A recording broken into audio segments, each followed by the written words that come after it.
Hello, everyone. Welcome to the Queers of Time podcast. I'm Matt. I'm James. I'm Kenny. And I'm Kat. And this is a podcast to talk about all the gay stuff in the Wheel of Time. Because we're gay and we like the Wheel of Time.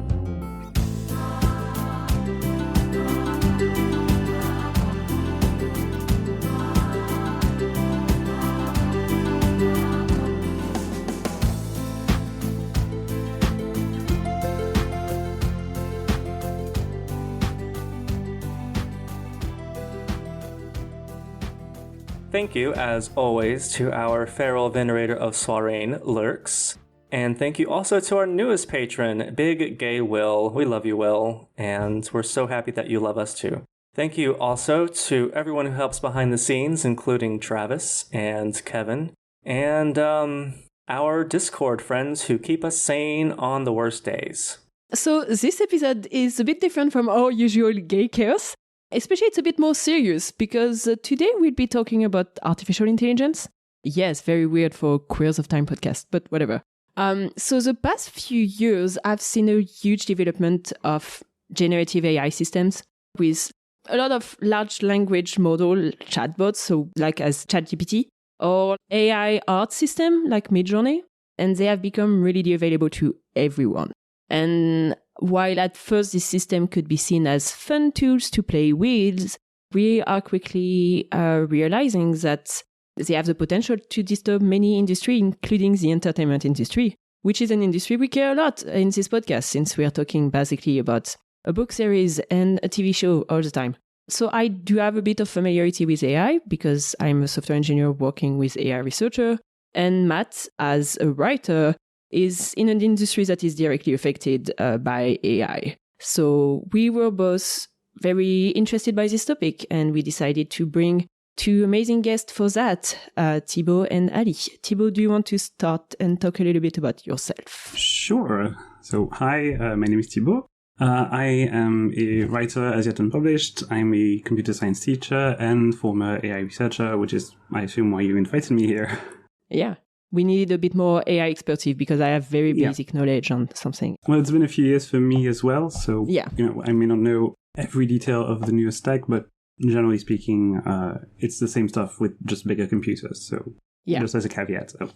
Ali, we already had you on the podcast before, but we are very happy to have you again. Do you want to present to anyone who had not listened to a previous episode with Ali? Absolutely. So I am Ali. I am one of the co-hosts of Wheel Takes podcast. I am also a co-host of Hot Nuance podcast, which is a new podcast that's recently out. I also have a background in screenwriting. Most recently, I've written for the TV show Rugrats that is on Paramount Plus. I also have been a creative executive for several years in Hollywood and have seen the industry through some really interesting times, most notably the pandemic. And so, I've made the industry my passion, and I have been decently involved in the strikes that are happening and, keeping updated and keeping, by extension, the Wheel of Time community updated on how those are going. Yeah. Yeah. And they're still going. And right now, we're recording this late August. I have no idea when this episode is going to come out because the season is coming out soon. So no idea what's going to be our plan after that. But yeah, currently as we are recording, both strikes are still going on and AI is a big topic of that. But first, so one thing that I found very interesting to me is that it feels like the conversation we are having about AI in general has changed a lot in the past 5 years, especially because it seems like the technology itself has changed. Maybe, Thibaut, you would have a few thoughts about that? I have a lot of thoughts about that. I think what you just said is actually an interesting starting point because the technology really has not changed all that much. The only thing that changes is the scale at which we can deploy it now.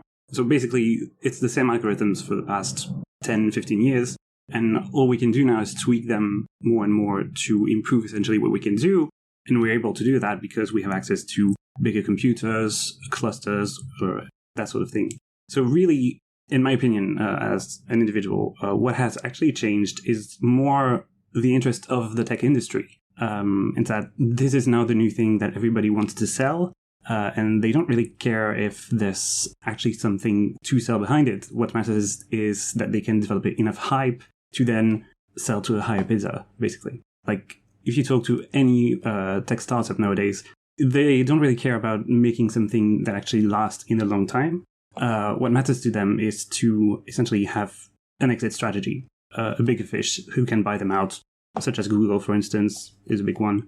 And so that, to me, feels more like what has changed. And that's why we see now commercial applications like ChatGPT, like Midjourney, who can do these things because they can sell them now.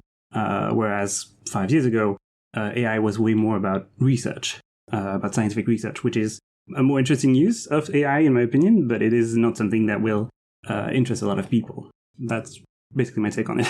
It's actually funny because I was talking about OpenAI, which is the main contributor of ChatGPT, with another colleague who doesn't really like OpenAI because OpenAI kind of has this motto that they are here to improve society through AI.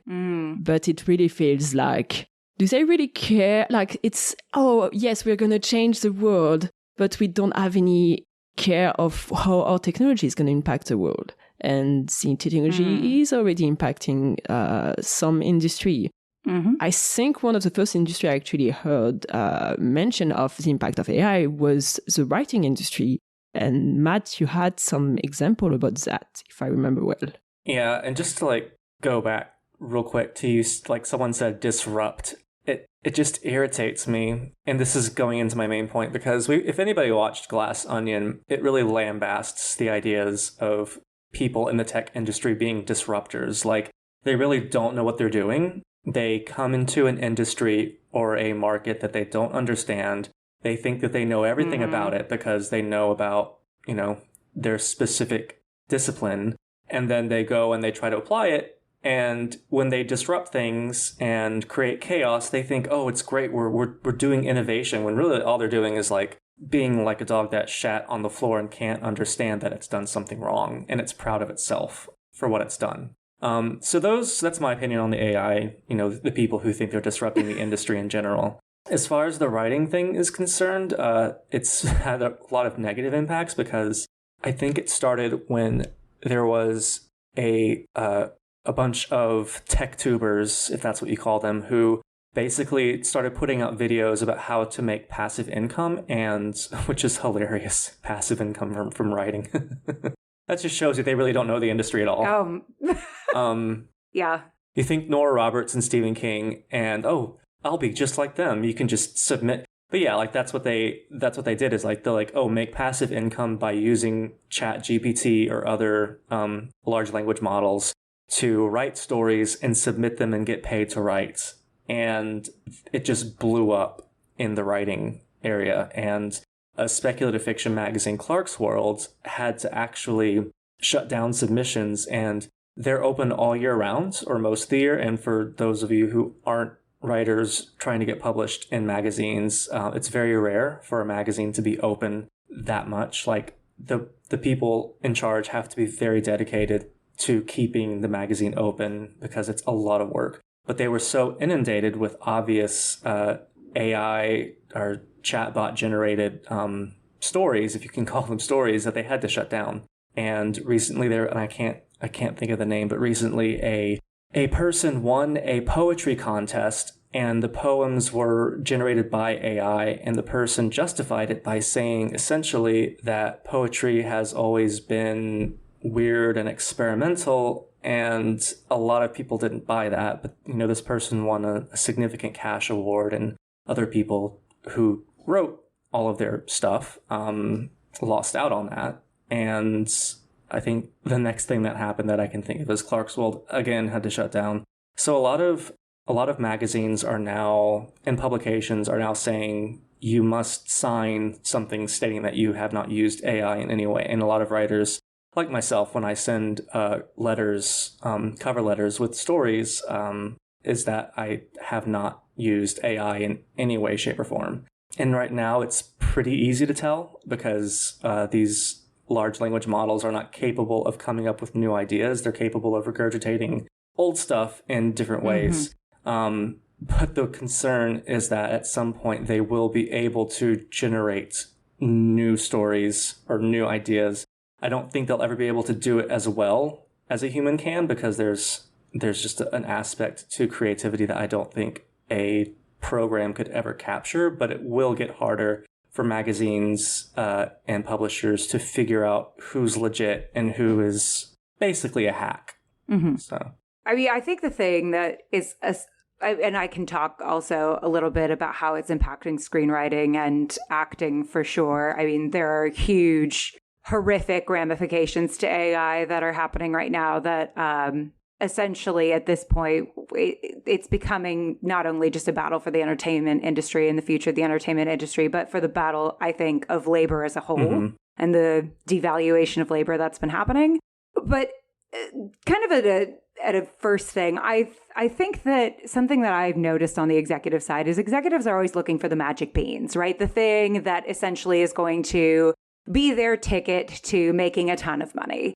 And the entertainment industry is incredibly unpredictable in that way. You can think that you're backing the perfect horse, right? I mean, look at how much things have been franchised. Look at how much stuff is being relied on IP, intellectual property that already exists, that they're just going to continue to use ad nauseum, right? I mean, one of the things that people keep saying is like, oh, well, Hollywood sucks now anyway, so why should we care about the writer's strike?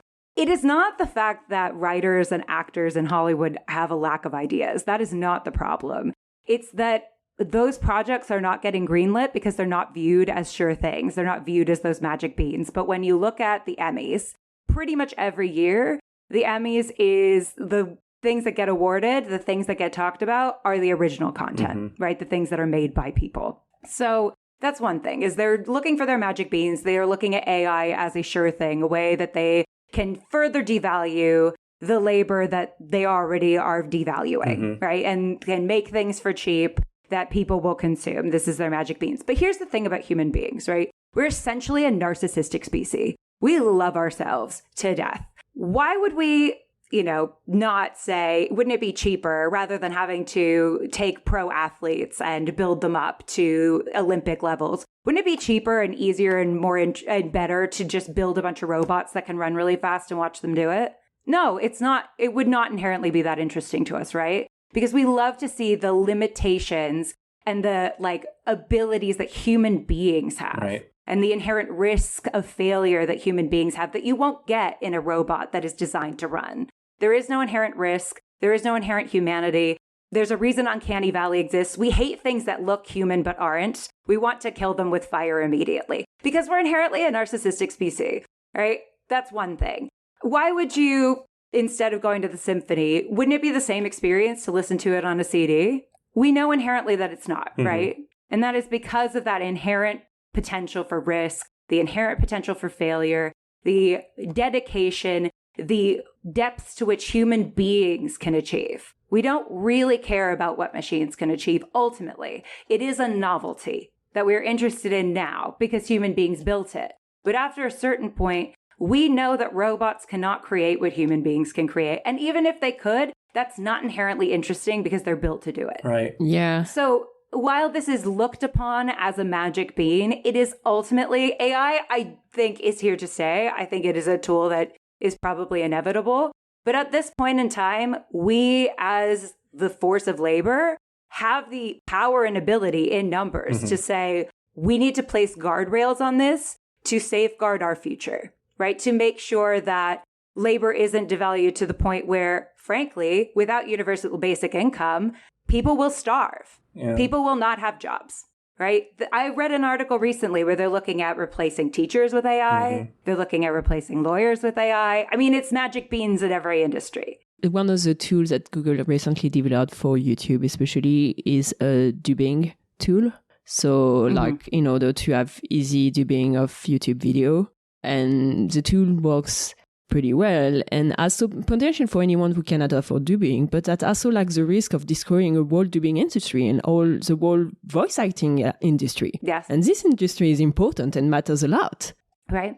Well, I mean, here's the thing. Like, it is affecting every industry to a certain extent, and it will continue to affect industries going forward. And frankly, I don't necessarily think that it's a coincidence that the industry that's being targeted first is the entertainment industry, because it is the WGA and SAG are two of the most powerful unions I think that frankly exist. Yeah. Because at the end of the day, the coal miners and teachers do not have Meryl Streep in their union. No. Right? They do not have these people that can, donate to the strike funds in huge numbers, in record-breaking numbers when you look at The Rock's recent donation, right? They've raised millions of dollars for the out-of-work writers and actors who, frankly, when you look at the numbers, the majority of whom are working-class people in Los Angeles. Mm-hmm. Yeah. Right? A lot of those numbers are skewed by the fact that there are some people that make it big, fewer and fewer, and that pipeline is getting smaller and smaller because of things that have been implemented over the past few years, especially with streaming. We dropped the ball, frankly, in 2007 when it came to putting guardrails on what streaming could do for entertainment. There's a reason why people are dissatisfied with the route that entertainment has gone down. And frankly, it's because of the inability and failure to address what streaming would become. Yeah. So at this point, like this strike is going to impact everybody's future. If they go through SAG and the WGA and are able to defeat them, they will go through the other unions like tissue paper. Oh, yeah.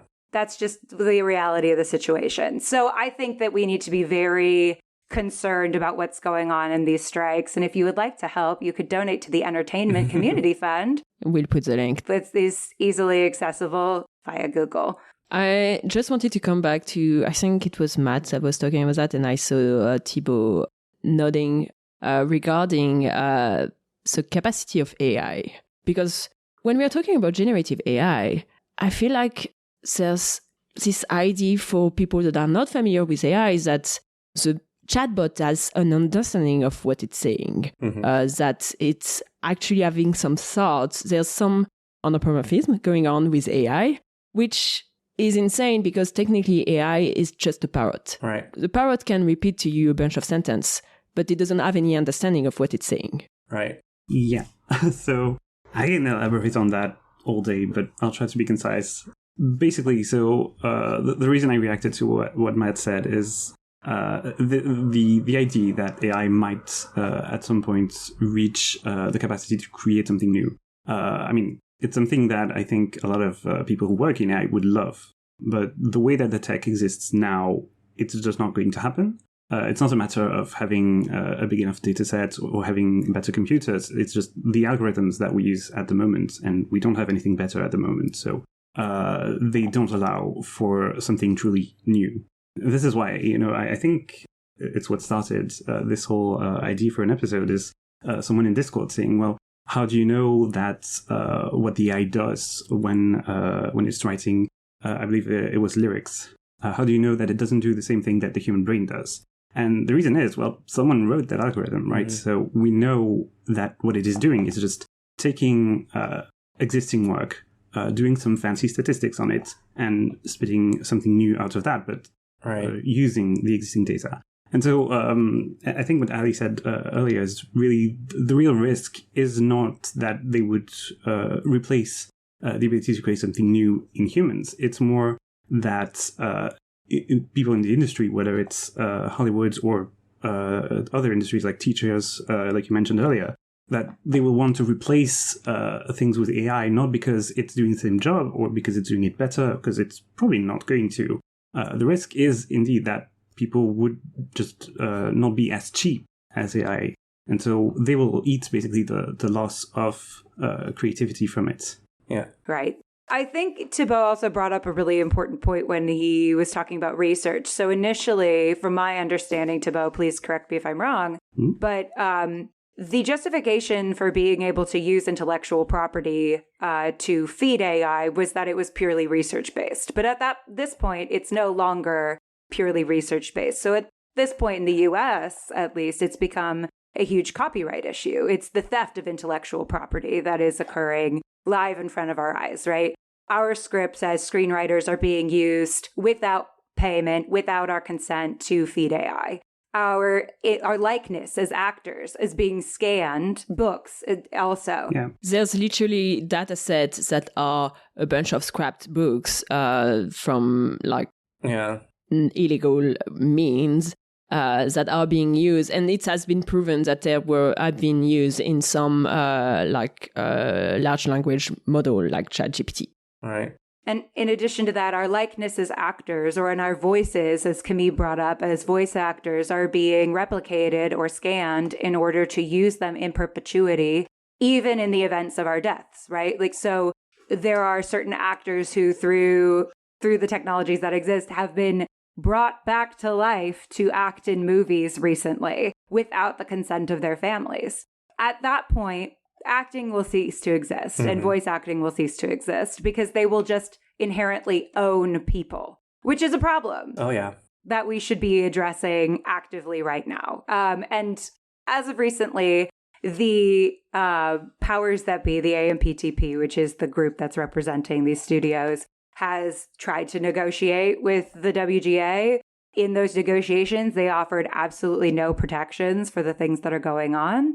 I know that there are people actively working on legislation to deal with AI and the copyright issues that are happening. They've approached the WGA and SAG to work with them on this legislation. So at this point, if this is something that is making you upset, keep an eye on this legislation that's coming up.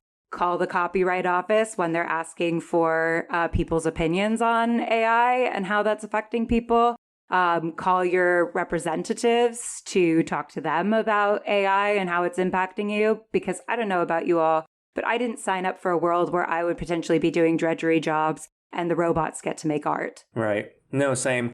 It's funny that you're talking about law because my brother-in-law is basically doing a PhD on the algorithm transparency and it's actually very complicated to legislate because we are talking about like the lawmaker, most of them have no idea how AI works and what it is. So it's making it very hard to actually legislate about that.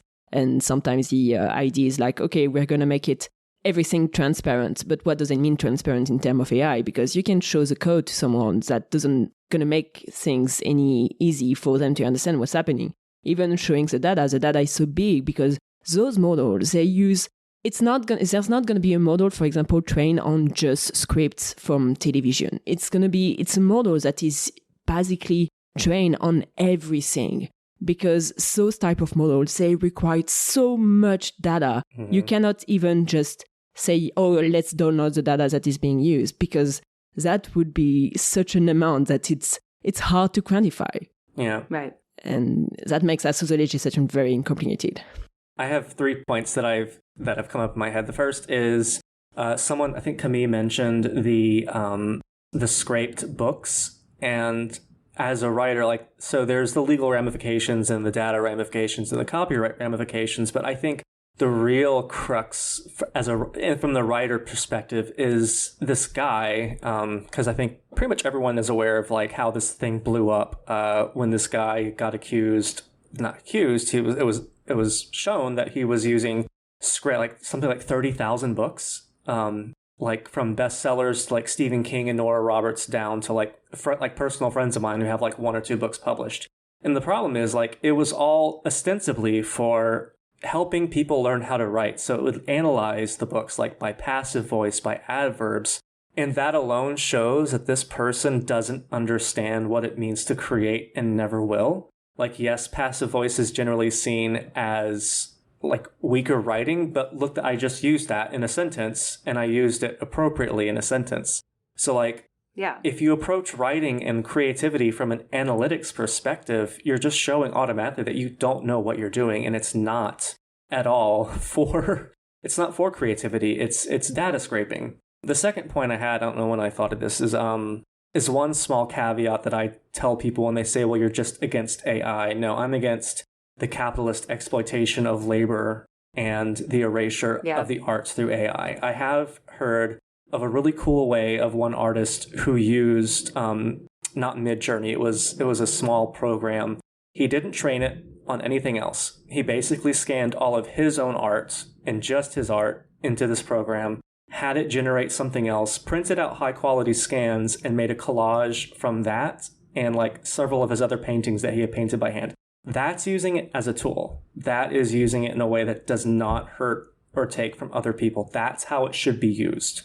And I could see a way of like a language model being used in that way as well. But that's not what people are wanting to use. They're just saying, oh, I'm gonna input like, ooh, do this art style in Michael Whalen's style and then put it out on the internet. And that's probably copyright theft. And the third thing, my third point is to circle back. God, I can't believe I said circle back to go back to the idea of, well, how can you prove that AI isn't, like, what's the difference between you taking inspiration from writers and inputting prompts into AI? So to use Robert Jordan and myself, not to put us in the same tier, but I recently wrote a story that I'm going to start submitting, and it's a Gothic fantasy story that took inspiration from one of my favorite Gothic writers during the Civil War, Ambrose Bierce. And it takes a frame for his story, but I put in a lot of characters from Oliver Twist, from Charles Dickens, including Oliver Twist. And it's a story about a kid who's orphaned and who has to find happiness in a found family type of situation. There's magic, and it's really dark, and it's like gruesome in a Tim Burton type of way. But the thing that I did is I digested these things over the course of decades of my life. These things are baked into my mind. And if you were to say to ChatGPT, oh, write a story in the vein of Charles Dickens, it would probably just spit out Oliver Twist. And that would be it. Whereas with my story and getting to Robert Jordan, like I mixed up a bunch of myths and modern pop references, sort of like how Robert Jordan did.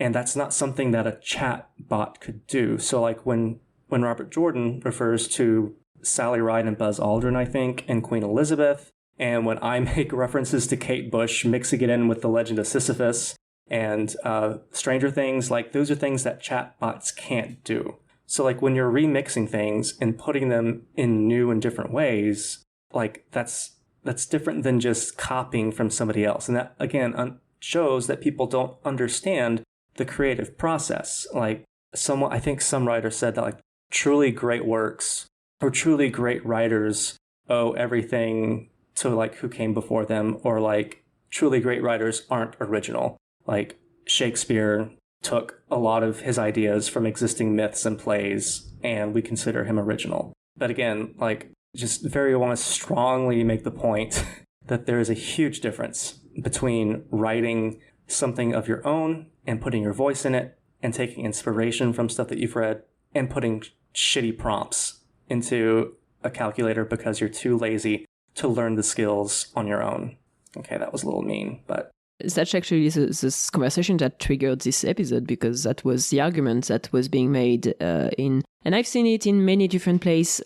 In our Discord, I've seen that literally today in a conversation on a work chat about how is it different between artists getting inspired from other artists versus like using AI.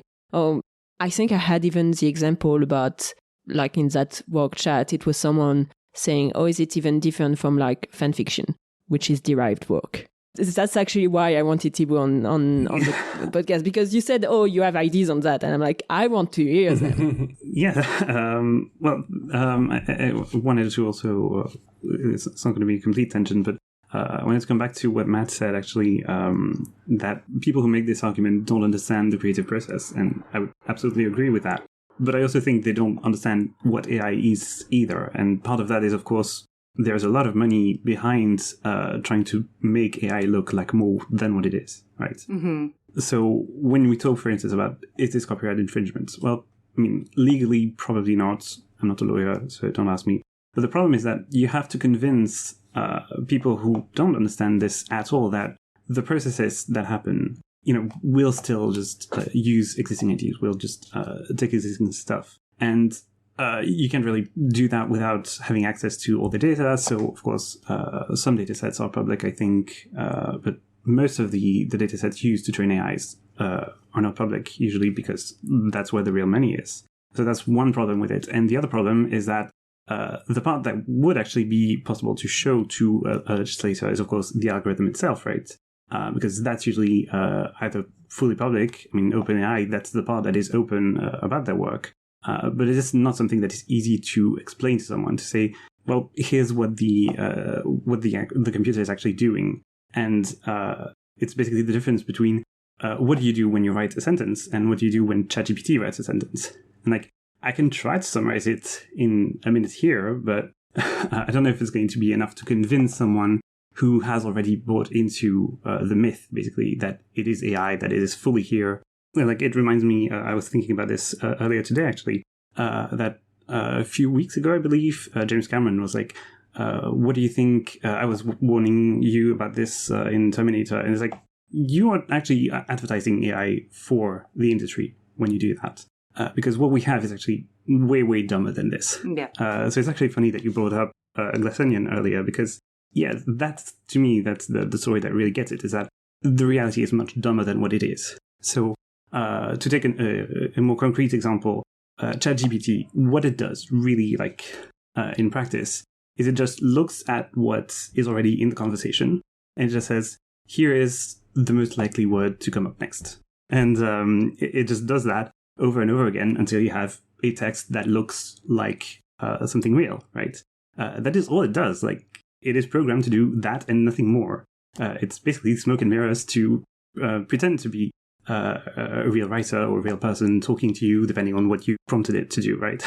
You see ChatGPT is literally just trying to look like something real, but it doesn't know anything. It doesn't have a knowledge basis. Like, we could do that. Like, we have other algorithms that could, for instance, analyze text and try to see some idea of what it means. It's nowhere near human intelligence, but we could do that. But ChatGPT doesn't even do that, right? It's literally just, what is the next, like, the most likely thing to come up next in conversation to look like a real person is writing it. And so if you explain that to someone, I think they could, if you take the time, they could start to understand that it is just way dumber than they probably think, right? And that might help, I think, basically dispel some myths about AI.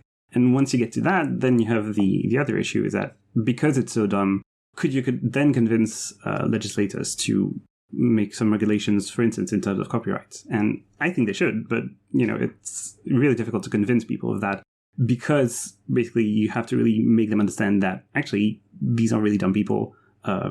We've all seen Elon Musk. They're kind of all like that, right? So yeah, Musk is a very bad example of tech. It's a shame he gets so much traction from every dumb person online. Yeah, I mean, I think it goes back to that magic beans thing, right? Like, we're deciding that it does way more than it will. We've done the same thing over and over again, where we're like, yes, this franchise will be able to ride this into billions of dollars. And sometimes that's true. And sometimes we are just learning the wrong lessons over and over and over again, right?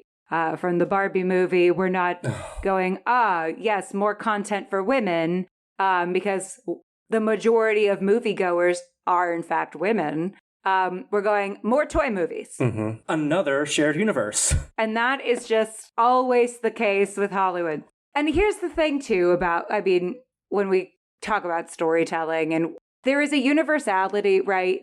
There is an algorithm for art, right? What makes good art? You can objectively look at, passive voice versus active voice. You can objectively look at things. And then there's a point where you break the rules, and that's what makes it interesting and makes us pay attention, right? What makes it fresh. But part of what makes something interesting and unique is that human experience behind it. The why this, why now, why are you telling this story?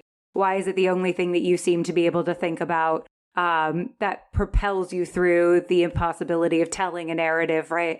And all of the self-doubt that comes with it, and all of the people who you think might be better than you and are farther along in your career than you, right? All of those things, all of our life experiences that are simultaneously super unique and super universal at the same time.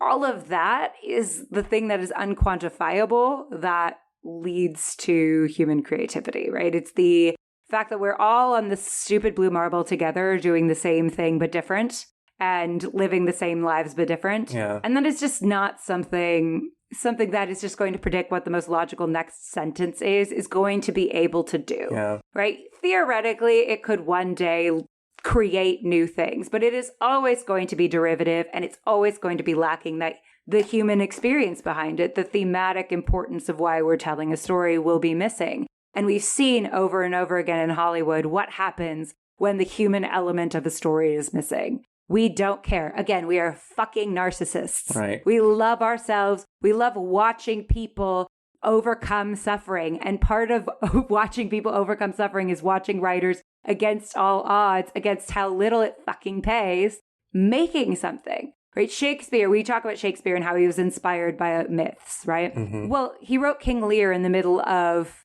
a widespread pandemic. Right. And that impacted the creation of King Lear. Hamlet was written after his son died. That impacted Hamlet, right? Those human experiences matter. And also human joy, because I think he also wrote his funniest play, Much Ado About Nothing, shortly after his son Hamlet died. And like, how many writers I know who've written like such joyful and happy things in the midst of misery? A chatbot couldn't do that. And to like, not toot my horn again, but an unpublished story I wrote, like I said, what would happen if like robots actually came to life and actually gained sentience like in Terminator? And the story is basically a robot who gains sentience like Skynet and is automatically like, oh my God, this is horrible. And then gives control of the world's nuclear codes back to humans and goes to therapy, because that's what I think would most likely happen. Because like that's part of being human. If a robot were to become sentient, it would just become crushed by the weight of its own existence, and then it would create art. Right.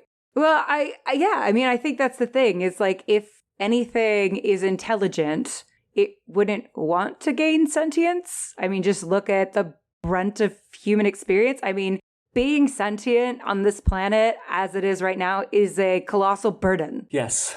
I mean, and like, it's a beautiful burden, but it's a colossal burden. Mm-hmm. And I feel like anything that is actually intelligent would choose not to gain sentience if possible.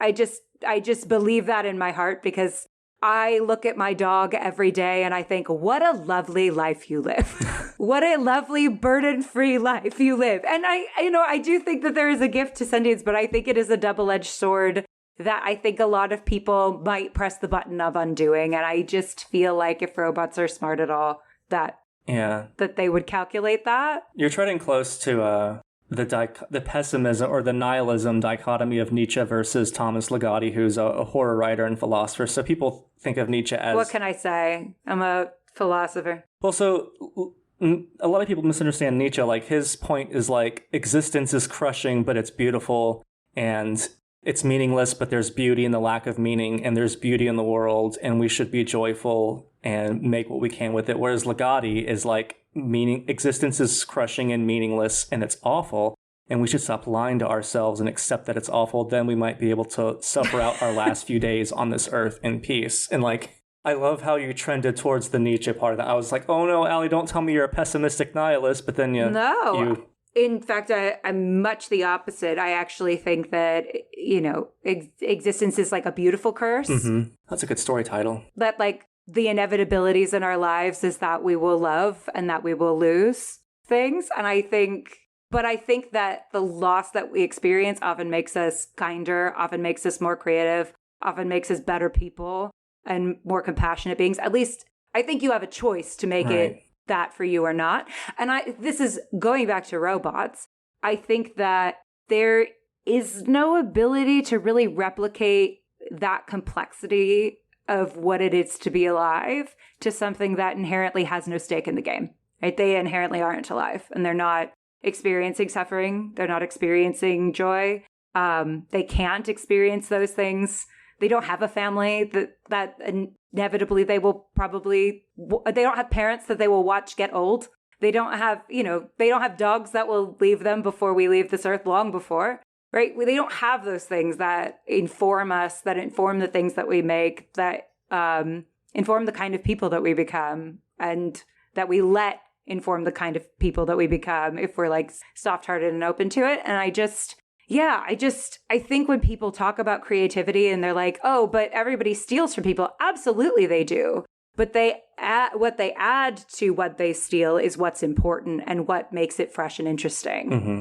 we have tried so often to force art into these boxes where we're like, we know what is successful, we know what will make money. And every time we're fucking surprised. We decided during the pandemic that no one wanted anything dark, right? So everyone was buying comedies. And then Squid Game became the most popular show in the world. We have no fucking idea what people want. And that's what's amazing and beautiful, is we just have to shoot in the dark and hope we hit a target.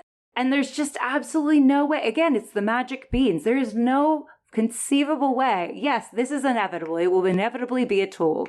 We as a labor force and we as creatives at this moment in time have the power to come together and say what we will accept about this new tool, right? We have the power now. Creatives of the world unite. I mean, that's what is happening. Episode title. And not to mention the understanding post-pandemic that our labor has power. Unbelievable power. When the world was crumbling, who did we turn to? Our essential workers. Who were they? The labor force. And Carol Baskin. And fucking Carol Baskin, which, by the way, no robot could ever fucking come up with Carol Baskin. I know, for I'm real. I'm sorry. No one could have fucking predicted that at this time where we're all fucking crumbling, the thing we would all simultaneously, bizarrely turn to is fucking Carol Baskin. Fucking Tiger. I have no idea who that is. And Tiger King. Oh God, Camille, we'll tell you later. And I just go, because humans are narcissistic yet unpredictable. They are complex, they are joyful, they are cursed with existence, and they are blessed by it. And there is just absolutely no way to capture that in an algorithm. Yeah. We can get to cheap copies, but human beings, but we know what's a cheap copy. We do, ultimately. We leave a movie going, I'm not going to remember that tomorrow. I'm not going to tell my friends about it. And the movie industry thrives on people being so excited about something that they tell all of their friends about it. Right. We've seen entire shows get saved from cancellation because people rallied together to defend the art that they loved. No one is going to get that fucking pumped, right? Because they're not going to care about a bunch of actors that were made in a computer. They're just not. There's the human element that people care about because we are narcissistic in a beautiful way. We love each other. We want each other to succeed. We want to watch each other fail in a voyeuristic kind of creepy way. Watch each other fail. There is a power in the parasocialness of it. We love these actors. We love these writers. There are people who exclusively fucking read Robert Jordan every year. And do you think they would do that if he was a robot? They wouldn't. No. Because the reason why the Wheel of Time is powerful is because of Robert Jordan's fucking Vietnam experience. I'm sorry I'm saying fucking so much, but I really feel this way. No, it's true. It's in every page that you read. The things that he went through and the things that he experienced and the things that he saw in his life that informed what happened. Everything else is derivative copy. Yeah. And when it comes to fan fiction, it's the same shit. You are taking something that inspired you in that text that made you think, wow, I wish those two had sex, right? Whatever it is, probably that, but whatever It's it a is. lot of that, yeah. Right, but you are taking your own weird, because human beings are freaking weird, your own weird sexual experience, right? When you're writing fan fiction and you're going to put that in there. Fan fiction, I think it's a lot of people not having enough of those characters and wanting to experience a lot more with specific characters. And it can be about shipping, it can be about, it's often about shipping, but it can be about many different experiences that we didn't get to see specific character to experience on screen. So we are going to create more experience for those characters. There's a lot of fan fiction that I think sum up to that. I'm going to say something saucy about fan fiction for a second. So Sure. Fan fiction is like any other type of writing. There's amazing fan fiction and there's just awful fan fiction. And with apologies, I'm so sorry, with apologies to heterosexual ships, fanfic writers, the best fanfic is the best original fiction in that it comes from a place of deep joy or deep pain. And so much queer fanfic comes from the pain of not seeing yourself on the page or on the screen. So when you see those queer pairings, or even if it's not a pairing, there are some people in the Wheel of Time fandom who put their disabilities, their life experiences into the world of Robert Jordan, and those stories become powerful because they come from that raw human place. And right, and not to diss on the heterosexual ships in fanfic, but the queer fanfic coming from a historically oppressed group of people that doesn't see themselves and yearns to see themselves in literature is just more powerful. And it's not reductive, it's not repetitive, it's like truly original stuff. And again, that goes back to what Ali's saying. It's like, I mean, there's a lot of repetitive stuff. Like, I think every fandom has its own Omegaverse. oh yeah. Which, if you don't know what it is, I will not explain. Like, how many Draco Harry fanfics did we really need back in the day? Like, come on. But did I read every single one? Like, Yes. yeah, but yeah, I mean, I think there's a reason why certain characters speak to you. And the thing is that when you are trying to create something for everyone, right? We're learning this lesson in Hollywood time and time again. Every 5 years, it seems, there's an article written that's like, oh, but this stuff actually has to be good. We forgot, right? They forget every couple years. If you're trying to make something that is for everyone, you're ultimately making something for no one. Mm-hmm. Exactly. And yes. they're inevitably, if they take this technology, they're inevitably going to try to maximize profits as much as possible and make something for everybody. And that's just not how it fucking works. It's just not. Yes. It's going to be garbage. It's going to be garbage. Yeah. And that's just the reality of the situation. Even if it does gain sentience, even if it does do everything that, the apocalypse is fearing, at the end of the day, it's going to be used to maximize profits. And as we've seen, the more that they think about profits and the less that they think about the actual human beings involved, the worse it is most of the time. Yeah. The opposite side of the coin of making something for everyone is not I'm not saying the good side to that, because there is no good side to that, but the hyper narrow specific thing. I've seen some people speculate in the specfic world, what if we eventually, and this especially affects marginalized communities, as most things do. What if Yes. we have the drive to create hyper specific stories that are centered not on story, but on trope? And what if we weaponizing? I know where you're going with this. Yeah, weaponizing tropes and weaponizing representation. Why have a queer person write a messy queer story that might upset a few people or not connect with people, when you could have a machine? You could just tell a machine, I want this trope, this representation, that representation. And if you find this problematic, you can get a full refund. And the machine spits out a story. And yes, perhaps it is a story that is a very specific story. But then you finish it and you crumple it up and you just toss it away. It's this hyper-specific, the hyper-specific counter of something for everyone, something for just one person. And either way, we still eliminate creatives. Oh, I thought you were going in a different direction, and I actually do want to touch on this point. No, do. Is that if you look into the stuff, you'll type in, I want an autistic person, right, into one of these algorithms. They reflect back instantly sad-looking white men. Oh my God, yes. And only sad-looking white men.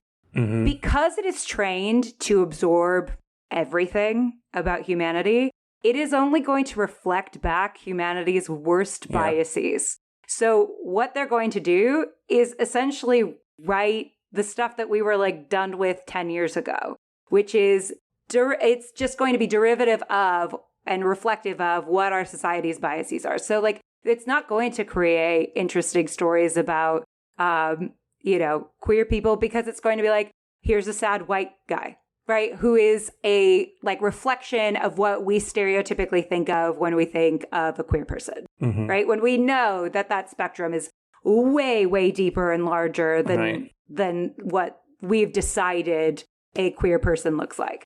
So yeah, it's also that. It's that whatever it does create is not going to have the nuance that makes for an interesting story, because it's just going to reflect back also just our implicit biases. And aren't we done with those? We should be. Because that's how AI works. AI just reflects what kind of data you feed it, and the data we have is inherently biased because our world society is biased. And especially when you're looking at film and books, there's a lot of materials that have looked a certain way for a long time, and so you just reflect that. I mean, we want stories that are being told based on what it's absorbing about society from the internet. I mean, it's absorbing a lot of what society is, right, through like the internet. They're feeding things from the internet, right? Famously, like they're going to start doing that. So essentially we're like, okay, we're going to take all of these, say, Twitter comments, and we're going to be like, oh yeah, that's going to be a really fun, positive story about humanity that we definitely want to see. Am I wrong? There was a few years ago, there was a Twitter bot actually that was trained to respond in kind to basically whatever was tweeted at them, and like within a day, it was immediately spouting right-wing rhetoric, essentially bigotry, everything you can imagine.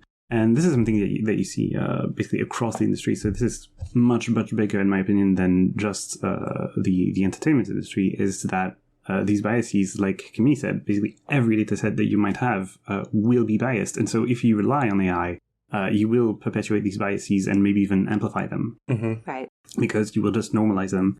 And art is what has famously been the agent of social change, right? Society reflects art, art reflects society.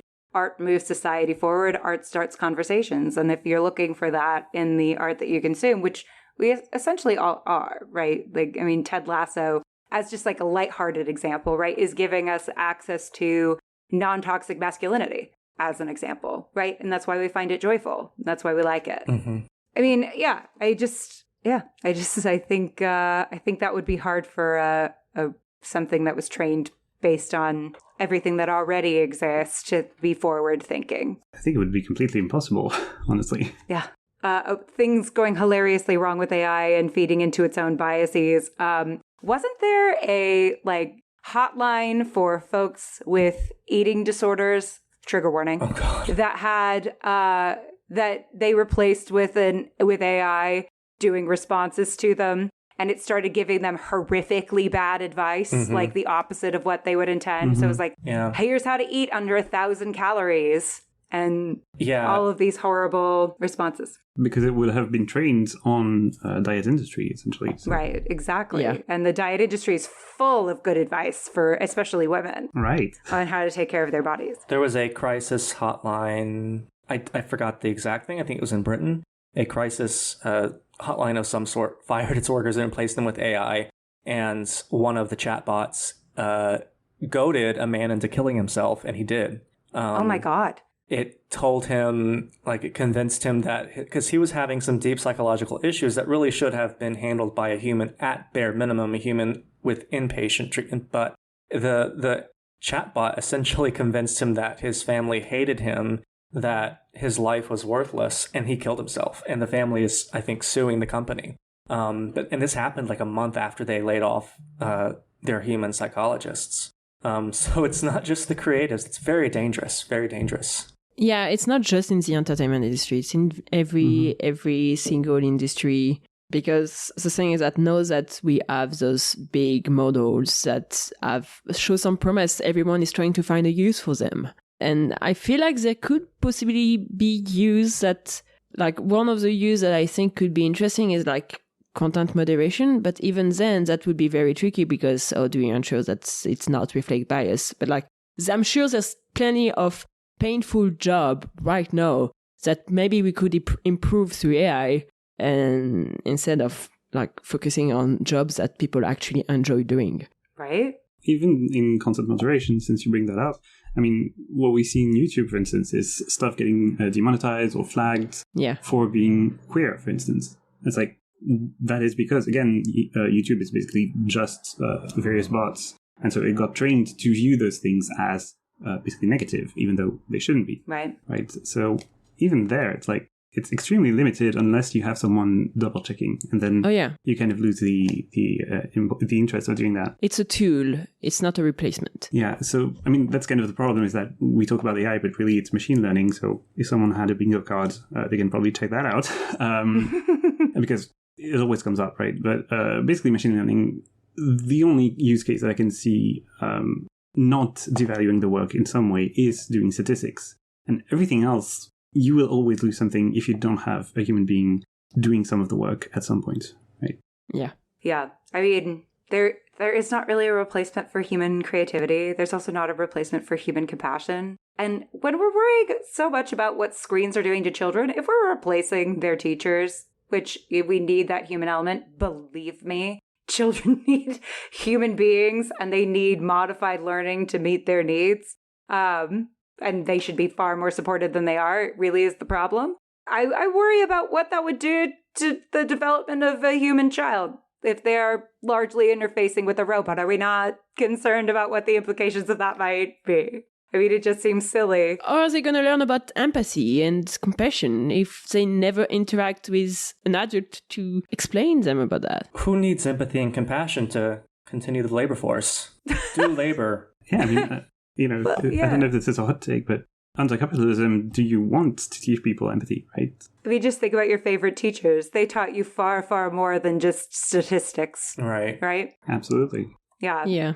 I emailed a teacher recently to thank her for something that she said to me that has gotten me through a deep, dark time in my life. She just said one sentence that changed the entire course of my life.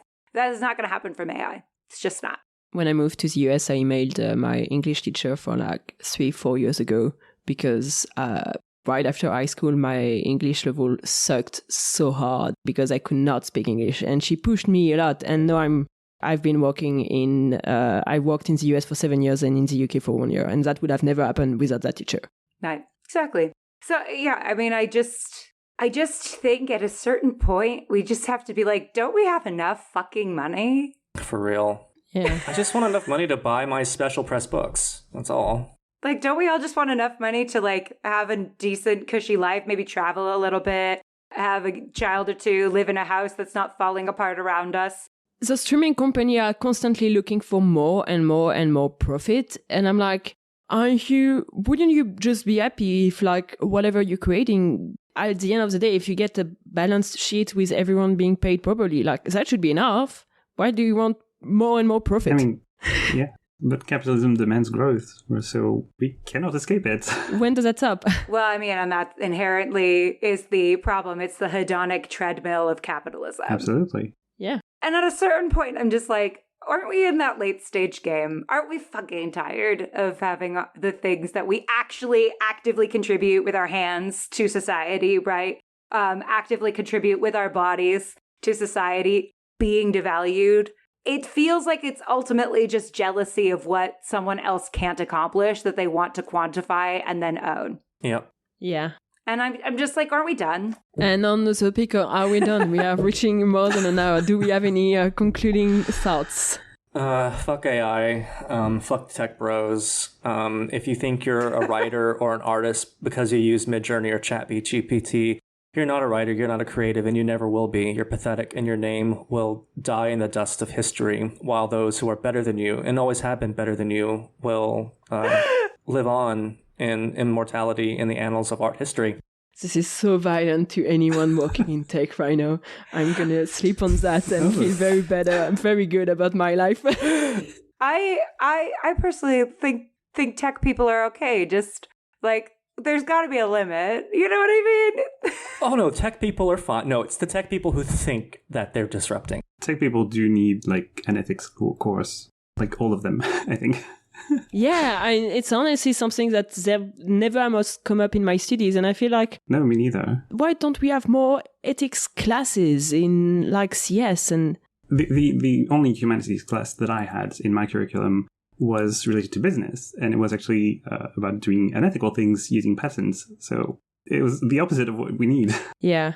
See, that's so fucked because I exactly. had to take math and science courses in school, in college. Right. I had to. It was a requirement. And I was like, I will never use this shit. But actually, I ended up using it in art. So anyway, humanities is important for people. Absolutely. Yeah, definitely. I just want people to know I am not against all tech people. Some of my best friends work in tech. We know, Matt.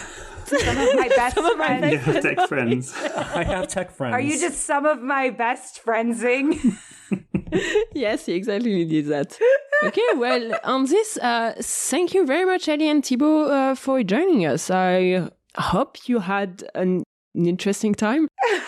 It was lovely. Yes. I honestly had a great time. I love talking about the cruel joy of being alive. I really do. It's like This was not something I was expecting from today, but it was great. it's so relevant and important. And I'm like, we're constantly surrounded by the fact that like life is the like meanest gift we have. But I'm also like, would anyone else choose this knowing all the data?